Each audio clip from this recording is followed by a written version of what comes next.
Mais on suit aussi un autre point de presse qui est sur le point de commencer. Là, je regarde en même temps dans mon moniteur. Les acteurs de ce point de presse ne sont pas encore arrivés. Bonjour, Alex. Bonjour, Julie. Alors, c'est le point de presse du directeur de la santé publique, M. Boileau, qui va nous dire que c'est la fin du port obligatoire du masque à compter du 14 mai.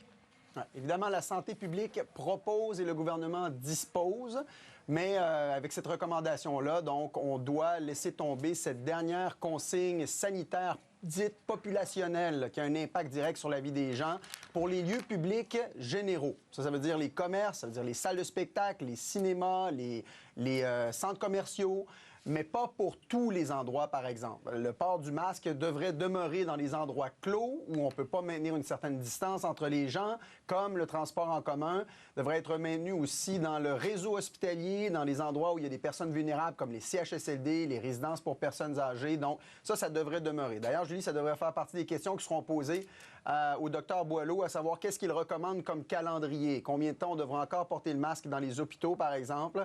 Et ça fait partie des interrogations qu'on a encore, mais on devrait confirmer cette nouvelle de la fin du port du masque pour le 14 mai, comme il l'avait dit la semaine dernière. Parce qu'il faut dire, on savait, on s'y attendait, c'était le plan de match de la santé publique, mais il se gardait une petite gêne en bon québécois. Il voulait être prudent au cas où il y aura un retournement dans la situation épidémiologique. Oui, mais on a vu effectivement des chiffres qui sont à la baisse, une tendance là, qui est vraiment marquée actuellement.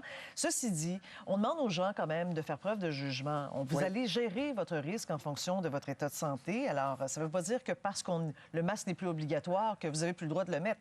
Exactement. Il ne sera pas interdit, évidemment. Puis on s'attend à ce que le masque reste dans le paysage québécois encore un certain temps. D'abord parce qu'il est encore obligatoire à certains endroits, comme je vous le disais, mais aussi parce que c'est un peu ça, vivre avec le virus. C'est de pouvoir être responsable devant la possible transmission de la COVID-19. Ça veut dire quoi? Ça veut dire quand on est une personne vulnérable, il y a certains endroits où on devrait porter le masque pour se protéger soi-même et protéger les autres. Et là, je vois que le docteur Boileau se présente sur le podium. Donc, le masque sera encore recommandé quand on va terminer un confinement parce qu'on a eu la COVID-19 dans certains endroits pour les personnes vulnérables, les personnes immunosupprimées. Ça fera sans doute partie de ce qui sera annoncé. Bon, et puis on se demande pour les lieux de travail, il y a des endroits où les gens travaillent avec une grande proximité.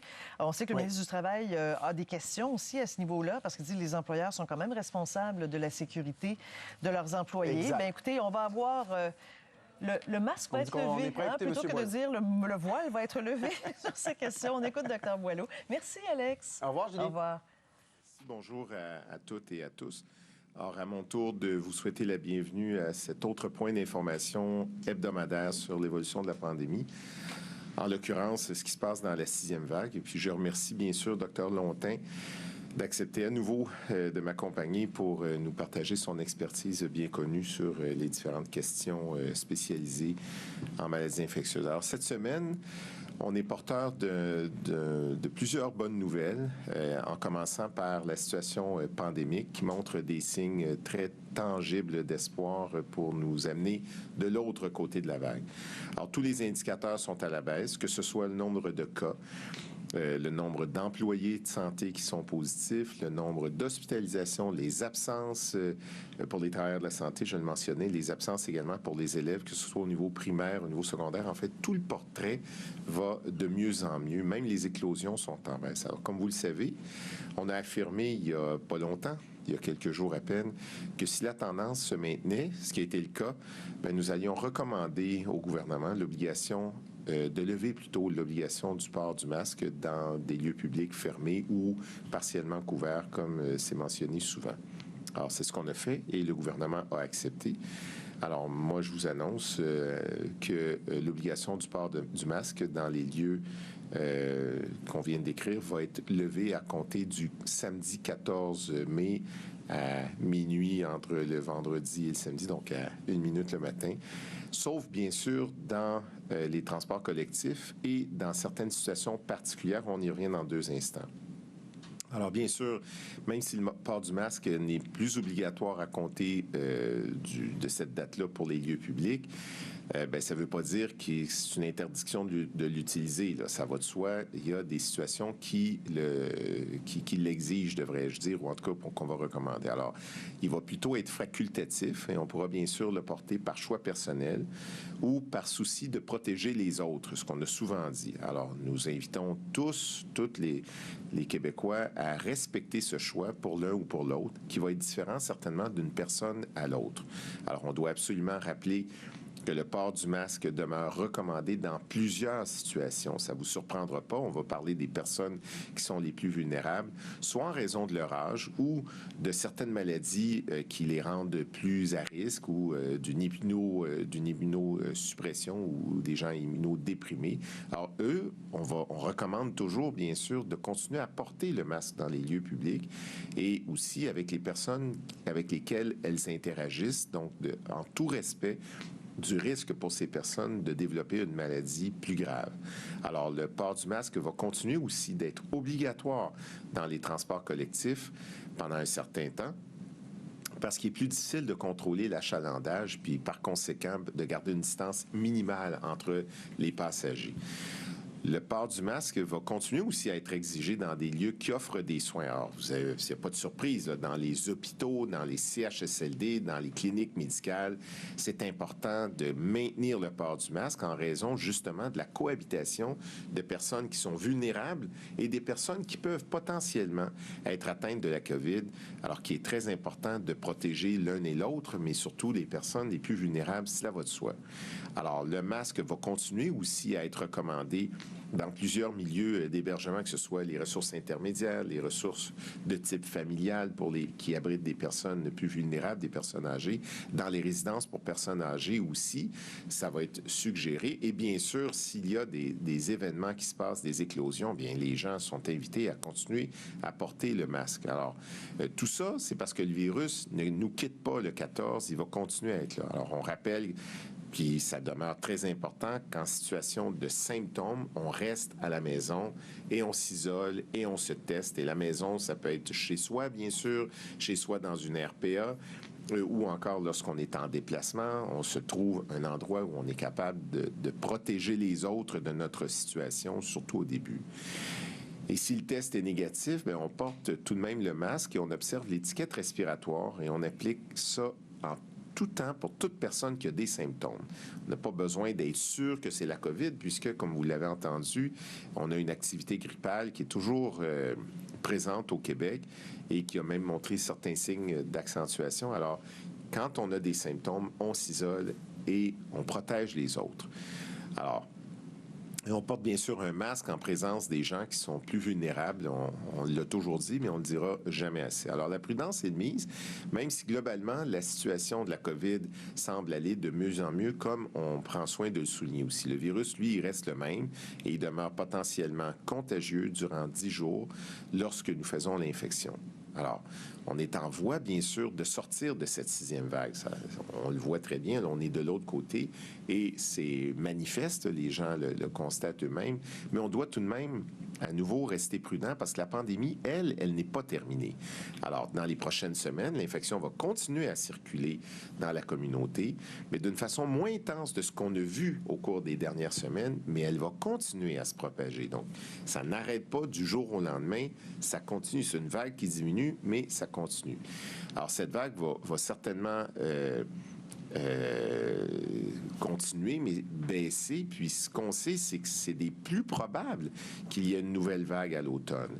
Et cette vague pourrait nécessiter aussi, à nouveau, des efforts de vaccination.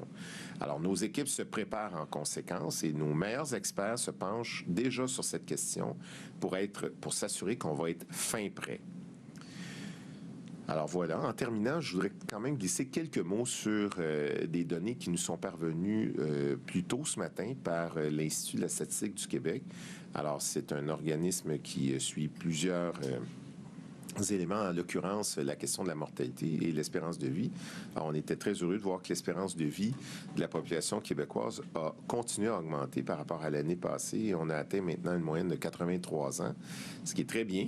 En 2021, là, c'est sur les données de 2021, comparativement, c'était quelques mois de moins, 82,3 ans en 2020. Alors, l'écart entre le Québec et les autres juridictions autour de nous s'accentue. Donc, c'est une bonne nouvelle, et ce, malgré tout ce qui s'est passé dans cette période lourde de pandémie. Alors, l'écart entre le Québec et les États-Unis, elle était environ d'à peine 2 ans, il y a quelques années, une vingtaine d'années, mais on est passé à 4 ans en 2019, et là, ça s'est creusé encore plus, et on est à 6 ans d'écart d'espérance de vie, en mieux au Québec par rapport à la moyenne américaine. Et également, par rapport à la moyenne canadienne, on se situe très bien. Et d'ailleurs, l'analyse de la surmortalité, parce que c'est comme ça qu'on analyse la mortalité ou la surmortalité liée à la COVID. Excusez-moi. La surmortalité nette, elle s'établit pour les 2 dernières années, somme toute jusqu'au du mois de mars 2020 jusqu'au 12 mars 2022, à 4,5 % au Québec. Donc, c'est une charge qui explique à peu près 6 400 décès de plus qu'attendu, si on met ensemble toutes les causes. Bien sûr, il y a eu plus de cas de COVID. On est rendu à, malheureusement, 15 000 personnes qui sont décédées de la COVID au Québec, telles que recensées. Mais notre surmortalité est bien meilleure que celle des autres juridictions, qu'elles soient partout dans le monde, mais aussi du Canada ou bien sûr des États-Unis, qui sont nettement supérieures à ce qu'on a eu au Québec.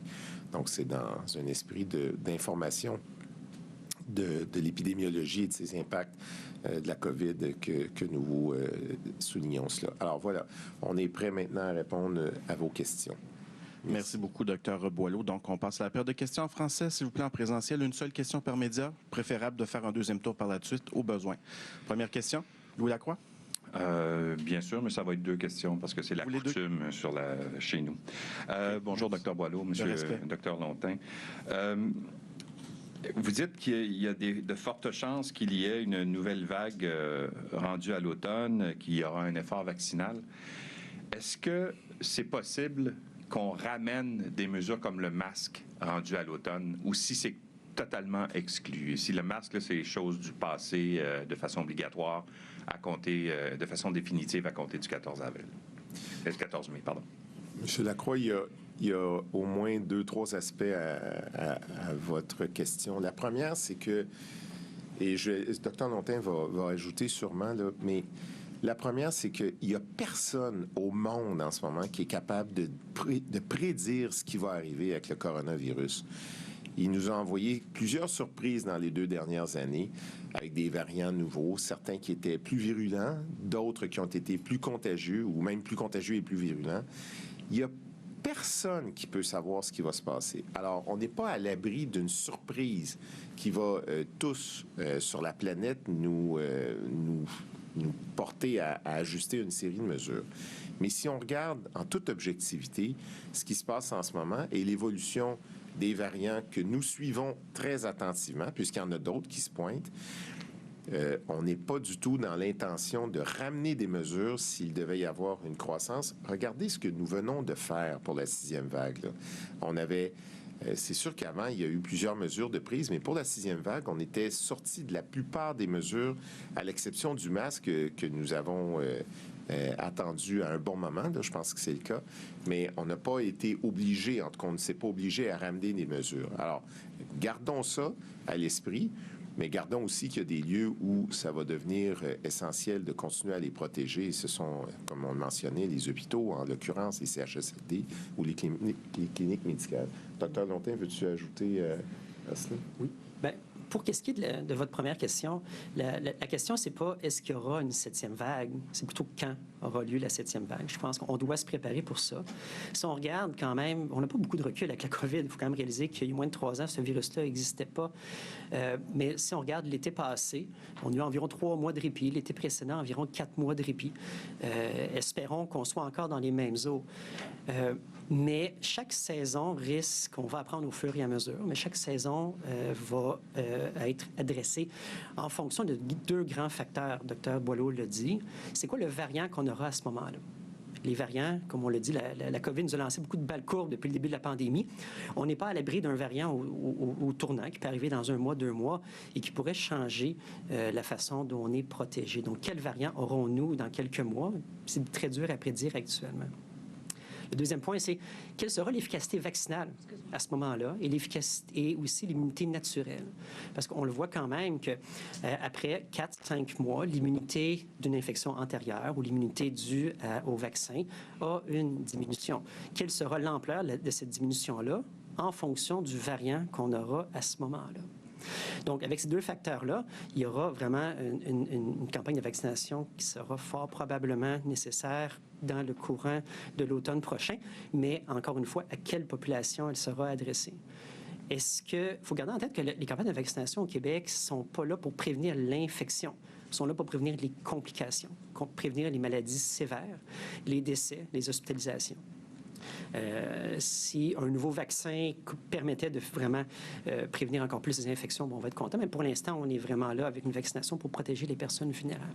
Donc, une fois qu'on a dit tout ça, bien, à l'automne prochain et la saison prochaine, est-ce qu'on aura une vague ou est-ce qu'on aura même 2 vagues? On l'a vu les 2 autres hivers, une vague automnale, une vague hivernale. Donc, c'est tous des éléments qu'on doit garder en tête, mais pour lesquels on doit se préparer. Et pour l'instant, je pense que c'est vraiment très, très prudent et plausible d'envisager un scénario de vaccination à l'automne.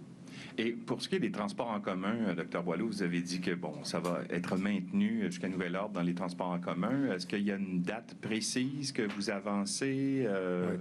Oui, on n'a pas... en fait... Je dis oui, mais en voulant dire oui, je vais répondre, mais il n'y a pas une date précise. On va vous revenir avec ça dans quelques journées, peut-être quelques semaines à peine, mais on a pour objectif de faire en sorte que nous puissions relever cette obligation-là au cours du printemps. Merci. Prochaine question. Oui, bonjour, Véronique Prince à Radio-Canada. Je voudrais revenir sur la vaccination parce que là, on entre véritablement dans une nouvelle étape, finalement, de la pandémie, là, maintenant que toutes les mesures vont être levées et tout ça.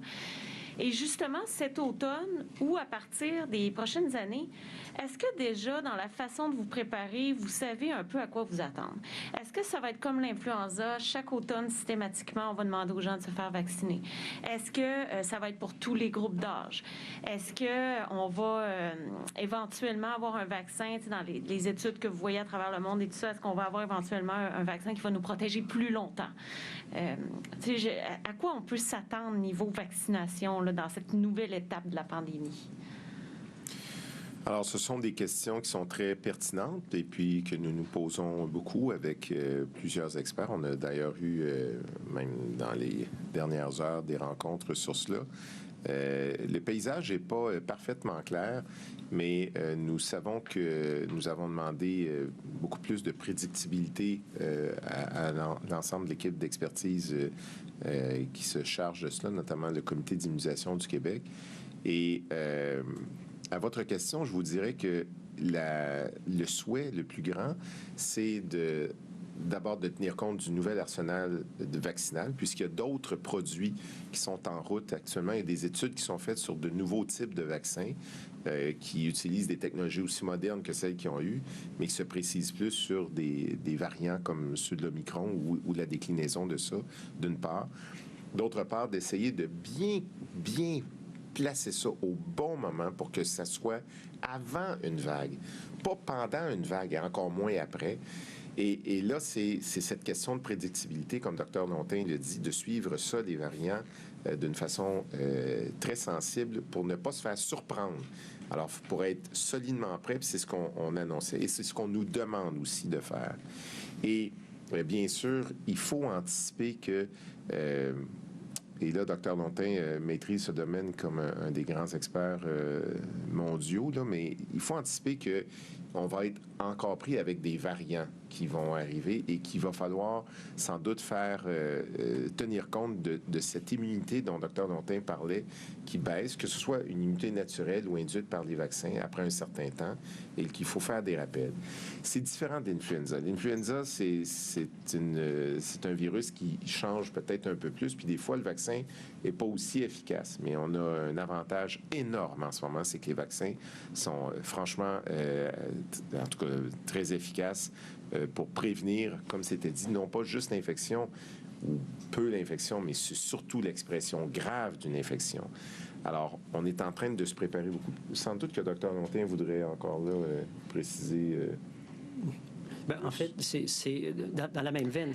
Alors voilà, tel qu'on l'anticipait, Dr. Boileau de la Santé publique vient d'annoncer la fin du port obligatoire du masque au Québec à compter du 14 mai. Il y aura, ceci dit, des exceptions. Les endroits où il y a des gens plus vulnérables vont nécessiter le port du masque. Alors pensez aux cliniques médicales, aux CHSLD, aux hôpitaux et les transports en commun aussi en raison de la grande proximité là, entre les gens dans les moyens de transport comme ça.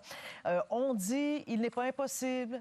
Il va falloir qu'on s'y prépare, qu'il y ait une nouvelle vague, peut-être une 7e à compter de l'automne prochain, parce que c'est un petit peu le rythme maintenant de ce virus, on le connaît, mais ça ne veut pas dire qu'on retournerait à l'ensemble des mesures de santé publique. Maintenant, le premier ministre François Legault a été aussi questionné sur cette annonce. On va l'écouter immédiatement. Vous rassurez ce que vous avez lu? Bien, écoutez, c'est quand même important comme étude qui a été faite par une source indépendante, l'Institut de la statistique du Québec. Ce qu'on voit, c'est, depuis le début de la pandémie, il y a eu 15 000 décès, mais chaque province, chaque État calcule différemment les décès selon qu'ils sont morts avec la COVID ou à cause de la COVID. Et ce que disent les spécialistes, c'est que pour bien comparer, il faut regarder la surmortalité. Combien il y a eu de décès de plus que d'habitude? Puis quand on regarde pour toute la durée de la pandémie, on a eu 6 400 décès de plus que d'habitude. Pas 15 000, 6 400. C'est une augmentation de 4,5 %. Puis quand on compare avec le reste du Canada, bon, le reste du Canada n'a pas fini de compiler ses chiffres pour 2022, mais seulement après après 2021, on voit qu'ils sont à 6 % au lieu de 4,5 %. Puis là, il faudra ajouter 2022, pardon. Puis quand on regarde la France, quand on regarde le Royaume-Uni, sont tous beaucoup plus élevés que le Québec. Les États-Unis sont à 18 %. Écoutez, là, le Québec a eu 4,5 % de surmortalité, les États-Unis 18 % et le reste du Canada 6 %, mais ils n'ont pas fini de compter. Ce que ça veut dire, c'est que les consignes qu'on a mises en place depuis 2 ans, bien, ont donné des effets. Évidemment, un décès, c'est un décès de trop, mais grâce aux consignes, grâce aux masques, grâce à tous les efforts qu'on a faits sur la vaccination, on se retrouve que le Québec a eu moins de décès que dans le reste du Canada, qu'aux États-Unis, que dans le reste du monde. Donc, moi, je dis merci pour la solidarité des Québécois qui ont suivi les consignes, qui ont accepté d'aller se faire vacciner plus qu'ailleurs.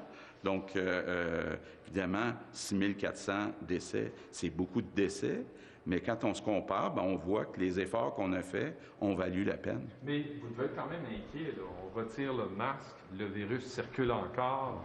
Il va se passer quoi au cours des prochains mois? Là, on arrive dans une période estivale où habituellement c'est moins important. Il faut continuer d'être prudent. Il y aura possiblement une 7e vague éventuellement, mais les gens sont vaccinés, puis il faut continuer aussi à garder un scénario où il faudra encore plus vacciner la population avec une autre dose. Donc, il faut suivre ça, là. C'est pas réglé, la page n'est pas tournée, mais ce qu'on peut dire, c'est que depuis 2 ans, le Québec s'en est mieux sorti que le reste du Canada, que les États-Unis, puis que le reste du monde. Finalement, ça peut revenir s'il y a une nouvelle vague à l'automne? Bien, pour l'instant, il n'y a rien de prévu dans ce sens-là. Merci. Mais pourquoi pas dans ce sens? Merci. Merci tout le monde. Important. Merci.